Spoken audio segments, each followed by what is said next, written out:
Fala rapaziada, Vasco aqui e hoje eu vou trazer para vocês um conteúdo informativo. Hoje a gente vai falar sobre o Cursor. O Cursor ele tinha lançado um plano diferente, né, que seria ilimitado. Mas com esse plano veio alguns problemas. O pessoal na comunidade e também até no blog de usuários do próprio Cursor começaram a reclamar de cobranças indevidas, lentidão e fila para utilizar alguns modelos. Então, por exemplo, em horários de pico, onde tem muitas pessoas utilizando o mesmo modelo, você entrava numa fila e tinha que esperar, por exemplo, 2, 3 horas para poder utilizar aquele modelo.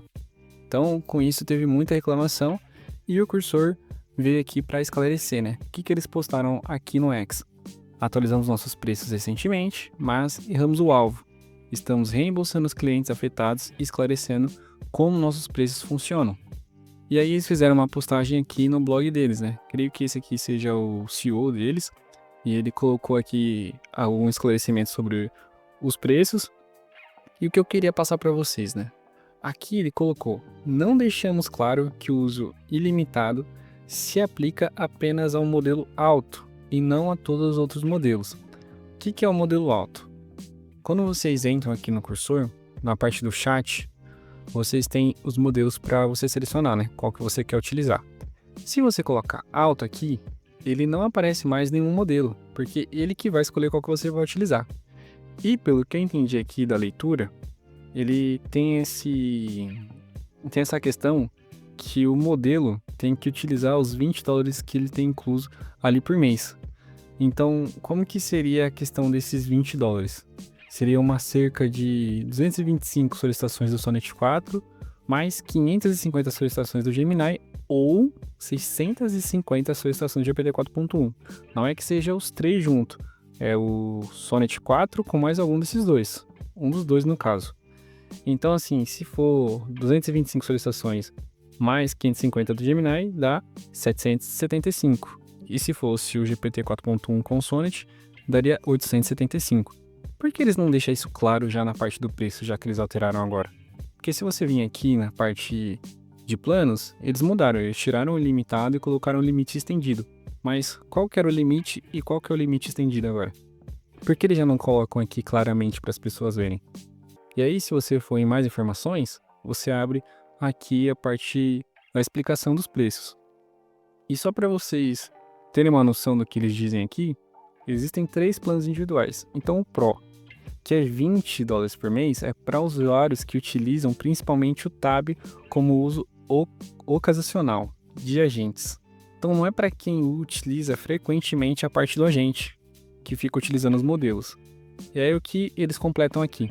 Os limites individuais são calculados com base nos preços da API do agente e sempre serão maiores que o custo do plano.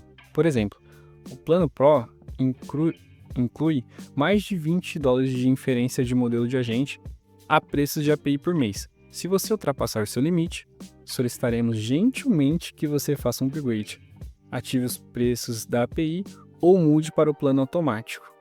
Ok. E aqui o que acontece? O uso esperado dentro dos limites. Uso esperado dentro dos limites para os usuários médio por mês. Então aqui ó, ele repete a mesma coisa do que seria o plano ilimitado deles para o plano estendido agora, que é essa questão da quantidade de solicitações do Sonnet 4 junto com o Gemini ou o GPT. Então, por que ele já não pega isso daqui e deixa bem aqui, bem exposto para as pessoas entenderem? Aqui ainda vai continuar enganando muita gente, as pessoas vão continuar contratando, achando que esse limite estendido é como se fosse limitado também, porque aqui não mostra qual que é o limite e qual que é o limite estendido. E eles vão continuar tendo reclamação, porque eles não são uma empresa que seja transparente e clara. Se vocês olharem aqui o Windsurf, que é a ideia que eu utilizo, o plano está bem descrito aqui. São $15 por mês, você tem 500 créditos, você pode usar com esses 500 créditos os modelos da OpenAI, do Claude, do Gemini e do X. E você também tem acesso ao Sui One Model, que é o modelo deles, que é o antigo Cascade.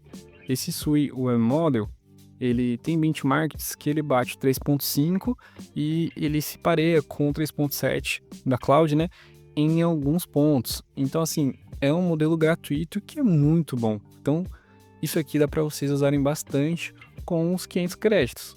E aqui, ó, para vocês verem a diferença das empresas, a comparação de planos, onde eles mostram quais são as ferramentas que tem em cada um. Então aqui tá tudo muito bem descrito, o que uma tem e o que a outra não tem. Eu acho que assim, o cursor, ainda mais com o primeiro erro, eles deveriam mudar, né? Ser mais explicativo, ser mais claro ali, porque ainda tá confuso para as pessoas entrarem ali e ver realmente o que é. Porque assim, se vocês forem validar essa parte dos créditos do Windsurf pro cursor, assim, seria 250 a mais, 275 mais créditos. Mas assim, você teria que utilizar como eles estão passando ali para você ter tudo aquilo. Se você utilizar, por exemplo, tentar utilizar mais de 225 solicitações do Sonnet 4, do Cloud 4, já não vai ser tudo isso que você vai ter no mês. Às vezes pode ser menos do que 500 créditos. Então, olha a diferença também do Windsurf. Se vocês entrarem aqui no Windsurf para selecionar qual modelo vocês querem, vocês têm aqui o preço de cada um, quanto que cada um gasta por solicitação, quanto que é o custo do crédito. Por exemplo, se vocês utilizarem o 4.1, ele é 0.25 de um crédito. Então, para ser um crédito, vocês teriam que usar o 4.1 4 vezes. Então, com isso, você já sabe como você fazer a utilização. Olha o Gemini 2.5 aqui, ele é 0.75. Já te deixa mais claro quanto que é o custo, como que funciona.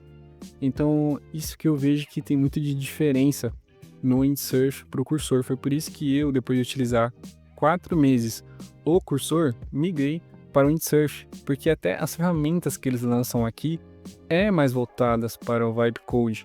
Se você olhar aqui, essa ferramenta que tem aqui no chat é o Plan Mode. O que acontece no Plan Mode? Sabe aquele MCP que tem no cursor, também serve para para qualquer uma IDE, que é simplesmente ele criar tarefas e ele ir encerrando as tarefas? Ele cria todo o plano ali com fases, tarefas, subtarefas, e ele mesmo vai finalizando. Isso aqui já está incluso no próprio Windsurf, no próprio chat. Você não tem que colocar uma API como que é nesse MCP. Aqui também a gente tem outras coisas, como o deploy direto aqui. O deploy é feito para Netfly, que é como se fosse a Vercel. Então você tem até 5 deploys por dia para fazer. Então, o que a gente tem aqui mais também no Windsurf, que é muito mais voltado para o Vibe Code? A parte de Open Browser. Quando você seleciona aqui, ele abre o Chromium, não é o Chrome é para desenvolvedor, e você tem algumas ferramentas. Então, quais ferramentas que a gente tem aqui? A gente tem Send Element e Send Page, onde a gente pode enviar um elemento e enviar as informações da página inteira. Então, eu posso apertar aqui, ó, que ele já manda lá para o chat, ó, todas as informações dessa página. Ou então eu posso vir aqui e selecionar um elemento. Vou colocar, ó, bem-vindo ao browser. E é o que vai acontecer. Ele vai mandar aqui para o chat um print do que eu selecionei e vai mandar o contexto. Então, olha isso aqui para o seu desenvolvimento, para o seu dia a dia. É muito diferente. Aqui, a partir de MCP também, o cursor só veio lançar essa atualização quando eles saíram do beta, que eu acho que não faz nem um mês. O Windsurf já tinha essa parte aqui de plugins, que é o quê? Já tem algumas empresas aqui, você só seleciona a empresa que você quer e coloca o token, coloca a sua API e pronto, já está instalado. Não tem dificuldade nenhuma. No Windsurf a gente também tem a parte aqui de customização. A parte de rules, as regras, também tem lá no cursor, mas para mim aqui o Windsurf segue muito mais as regras do que lá no cursor de quando eu utilizava. Porque, por exemplo, aqui eu tenho umas regras globais. Toda vez que eu uso algum modelo de pensamento, por exemplo, o 2.5 Pro, o Cloud 3.7, o O3, sempre mostra lá no pensamento dele essa regra global. Então, assim, ele sempre segue o que eu estou passando para ele. Na parte de workflows, como que funciona? Por exemplo, eu posso fazer um workflow que funcione para commit. Então, eu crio esse workflow falando para ele sempre fazer o commit, fazer o git status, git add, o git commit com comentário e o git push para mandar lá para o meu repositório remoto.